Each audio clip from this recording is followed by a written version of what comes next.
Thomas Woodrow Wilson was born in Virginia in 1858. He was the son of a highly educated minister. Wilson, like his father, saw the value in education. He attended Davidson College, Princeton University, University of Virginia Law School, and Johns Hopkins University, where he received his doctoral degree. In 1902, Wilson became the president of Princeton University, where he impressed many people with his wisdom and leadership skills. He was inspired by his colleagues to run for governor of New Jersey and was elected into office in 1910. Again, he impressed many with his charisma. Although he had limited experience working in political office, he was encouraged to run for the 28th President of the United States in the 1912 election. The race was between Taft, who was a Republican incumbent, Roosevelt, who was a progressive, and Wilson, who was a Democrat. Wilson successfully won the Electoral College due to his popularity within the Democratic Party. For many years, the Democratic Party lacked a strong candidate. In the previous three presidential elections, William Bryan Jennings ran an unsuccessful campaign. As the Republican votes were divided between Taft and Roosevelt, this also helped Wilson into office. Wilson was the first president of the United States to have a PhD degree. He ran on the campaign platform he named New Freedom, where he sought to make democracy safe and present for all. Wilson's wife, Edith Wilson, was the strongest and most influential First Lady thus far.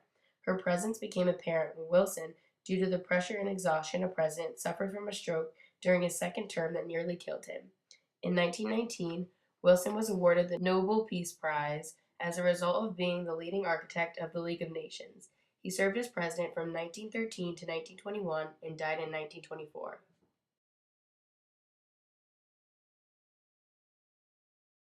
A role of the President of the United States is to voice his own opinion and ideas to Congress while they draft legislation. These speeches promote the President's agenda and frame Congress's work. From 1913 to 1917, Congress was under control of the Democrats, who had the majority of seats. Thus, during the 63rd and 64th Congress, the government was unified. During this time period, much of Wilson's desired legislation was passed. However, the government soon became divided when the Republicans gained the majority of seats in 1917 and continued to grow in seats until 1921. The government was then divided. In Wilson's New Freedom platform, he promised the American people that he will bring them true democracy and attack the triple wall of privilege, the tariff, the banks, and the trust. While in office, Wilson and Congress passed much legislation reflective in upholding Wilson's campaign promises. The Federal Reserve Act brought a central system of banking to the U.S. and brought economic stability. The previous banking system pinched small farmers and entrepreneurs. The gold standard made currency too tight and loans were too expensive for the average American. However, the Federal Reserve Act brought flexibility in currency. The reserve still exists today with modifications. The Federal Trade Commission Act contained many elements. Among it was prevention of monopolies and deceptive business activities, consumer protection, and approval of government investigations over business. The Underwood-Simmons Act reduced tariff rates and put money back in the pockets of hardworking Americans. The Clayton Antitrust Act prohibited exclusive sale contracts, local price cutting to freeze out competitors, rebates, and more. The act restricted the use of an injunction against labor, and it legalized peaceful strikes, pickets, and boycotts.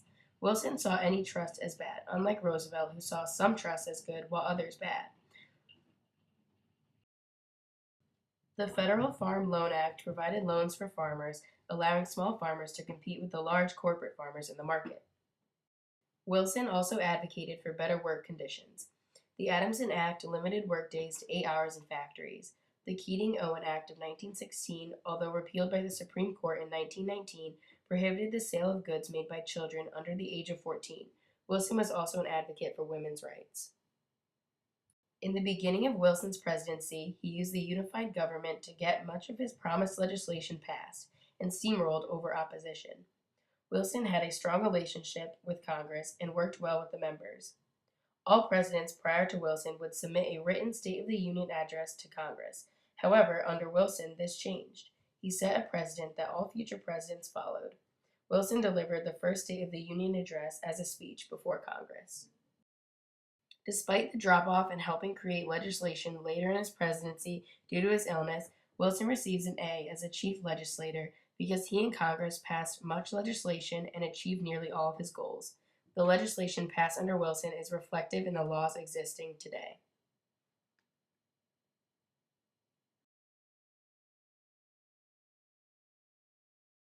The responsibility of the president is to execute and enforce the laws of the land. He oversees the bureaucratic agencies that help him enforce the laws.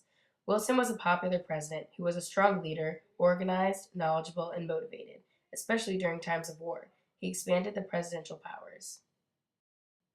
As stated before, Wilson helped push much of his desired legislation through Congress. He then happily executed these laws. Under the presidency of Wilson, a change in government became apparent. The separation of powers of the government looked less like a layer cake and more like a marble cake. Wilson and Congress worked hand in hand on bills. This made the executive more passionate and connected to the bills, and Congress more likely to create a bill that catered to the executive's desires and likely to be passed. Wilson surrounded himself with a strong, powerful, and intelligent group of advisors to help him fulfill his duties. Wilson worked closely with his cabinet officers and gave them considerable freedom and initiative. He always supported them so long as they executed policies that had his approval. His members were very wise and had much experience in politics. This provided a good balance for Wilson, who only held one civil service position prior to his presidency. Wilson held weekly cabinet meetings where his team of advisors would come to a common consensus on critical issues. Wilson receives an A for chief executive as he was able to pass legislation he desired. He passionately executed it. Also, with a team of advisors, he was able to keep a firm eye on all of his bureaucratic responsibilities. Collectively, he was able to make educated and well thought out choices with his team rather than solely on his own.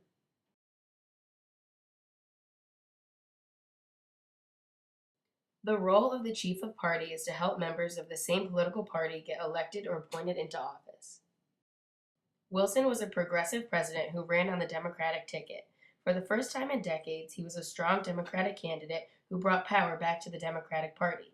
As stated before, William Bryan Jennings ran 3 unsuccessful campaigns before him. Wilson had charisma, popular support, and achieved nearly all of his goals in office. Despite bringing dominance back to the Democratic Party, Wilson was an unsuccessful chief of party. In the start of his presidency, the government was unified. However, as his term went on, the government was divided and the Democrats lost many seats in Congress. The decrease was significant. In 1913, the Democrats had 291 seats in Congress. In 1921, the Democrats had 192 seats in Congress. Wilson receives a C due to his lack of fulfilling the chief of party role. As such a popular president, it was a surprise that he did not help the members of his party maintain or gain seats in Congress. Wilson had his hands tied with World War I and was also hampered by his illness. The president functions as the commander-in-chief of the U.S. Armed Forces. All military leaders report to and take orders from the president. The president performs this duty as a civilian, someone who is not in military service. On April 2, 1917, Wilson asked Congress to declare war on Germany, stating, "The world must be safe for democracy." This decision was motivated by Germany's Navy's use of submarines in unrestricted warfare against U.S. merchant ships. Along with these attacks on the U.S., the United States also learned about the Zimmermann Telegraph, in which Germany tried to persuade Mexico to enter into an alliance against America. These actions by Germany threatened the United States and thus justify Woodrow Wilson's use of military force to protect the nation. In 1915, prior to the United States' entrance into World War I, Wilson had proposed a program of military preparedness. This helped the U.S. Navy move quickly to aid the British fleet in combating the threat of German submarines after the U.S. entered the conflict. The Army required more time before it was ready for action. The United States peacetime Army at the start of the war consisted of 100,000 soldiers. To solve this issue, a Selective Service Act was passed by Congress and signed into law by Woodrow Wilson. This law created the Selective Service System, which would manage the induction of 2.8 million men into the armed forces over a 2-year span of the U.S. involvement in World War I. President Wilson gave General John J. Pershing significant authority of the United States Armed Forces in Western Europe, including control of tactics, strategy, and some diplomatic relations during the war.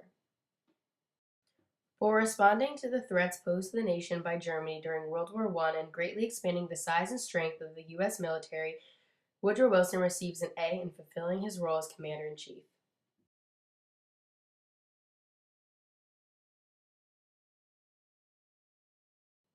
Being a diplomat involves interacting with leaders from other nations. The president takes the lead in foreign relations by associating with foreign leaders and, along with the help of Congress, developing a foreign policy with other nations. President Woodrow Wilson initially took a position of neutrality for the United States after World War I broke out in Europe in 1914. He was determined to keep the United States out of the conflict, a position favored by the vast majority of Americans. The United States would eventually be dragged into the conflict on the side of the Allied powers. World War I required Wilson to take a leading role in international affairs. After the United States and the Allied powers won the war, Wilson used his greatly expanded international authority in peace talks. He outlined his goals in 14 points, delivered to Congress on January 1918. He called for a new diplomacy, consisting of open covenants openly arrived at. He recognized that secret treaties had been one of the reasons the world had been dragged into the war in 1914 and wanted to avoid this from happening again. He called for all territories occupied during the war to be evacuated. He also proposed a general disarmament after the war, with the Germans and Austrians giving up armed forces. Freedom of the seas at all times and free trade all over the world was another one of his points. Wilson also aimed to prevent future wars by means of a new international organization, the League of Nations, in which all democratic states would participate. This new international body would be in charge of disarmament and dismantling of colonial possessions. The League would hold power over all disputes among its members. Wilson believed that this league would transform international relations and usher in a new era of world peace. Wilson sailed to France in 1918 to head the American peace delegation. The Paris Peace Conference was dominated by the four, which consisted of Great Britain, France, Italy, and the United States.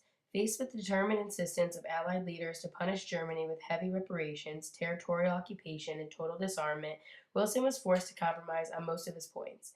Wilson had gained disapproval by the League of Nations. Despite most of his points being rejected, Wilson was hopeful that a strong League of Nations could help prevent future wars. He returned home to present the Treaty of Versailles to the Senate.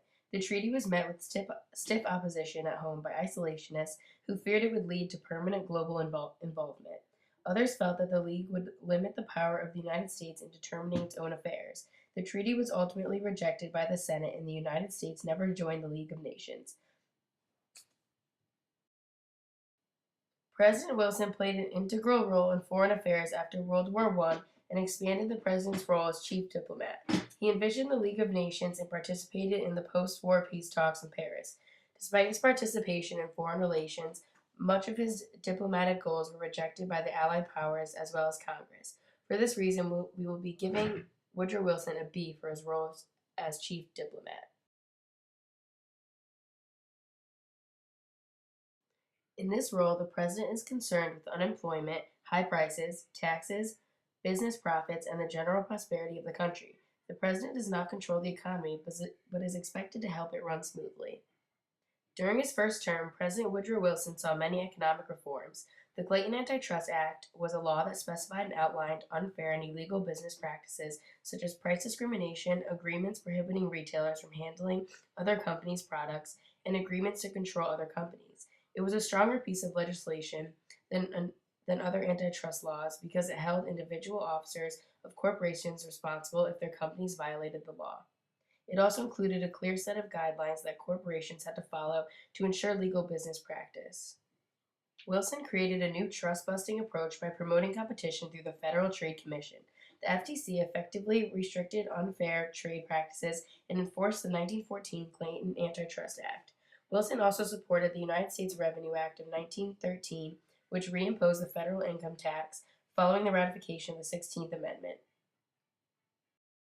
Prior to this amendment's ratification, an attempt at federally taxing income had been found unconstitutional by the United States Supreme Court.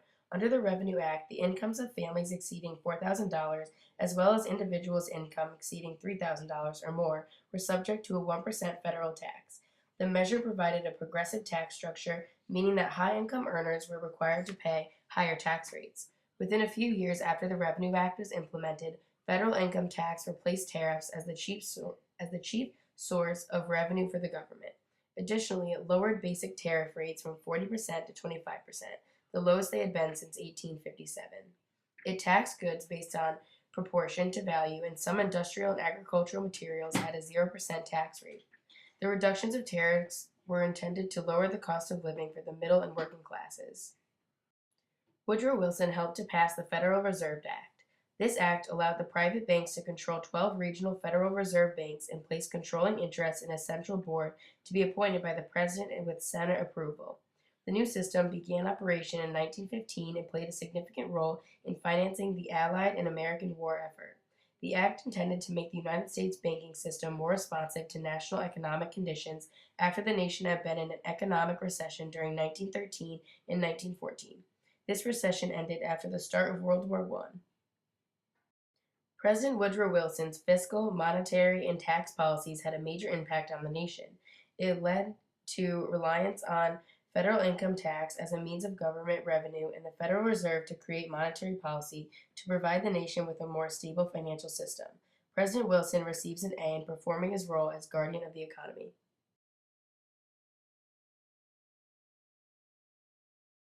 The role of Chief of State is to represent the United States at public events. This is a ceremonial role. Wilson was the first president to travel internationally to Europe and other foreign lands during his presidency. There, Wilson represented the United States through foreign affairs. His international travel aided him in the creation of the League of Nations. However, Wilson did not make many ceremonial appearances to the public. Later presidents, such as FDR and Coolidge, used the radio to reach out to people and keep in touch. Today, presidents use TV. Internationally, Wilson receives an A for representing the United States in foreign lands, but a C domestically.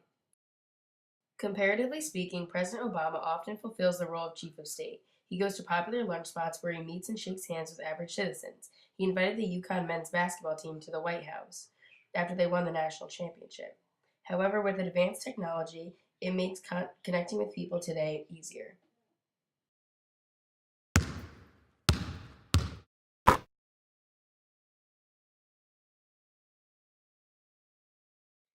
Teeth play a very important role in the human body. They tear and grind up food to be swallowed, making it easier for the digestive system to process. Unclean teeth can lead to decayed teeth or gingivitis, which is a mouth condition characterized by sore and swollen gums. Also, a president with a warm smile can make the people of the United States feel happy, safe, and hopeful. Unfortunately, President Wilson had the worst teeth of all the presidents. Even George Washington had artificial teeth, had better ones. Wilson's teeth were crooked and rotted. He did not set a good example for the people to take care of their personal hygiene. Wilson receives an F for Chief of Teeth role.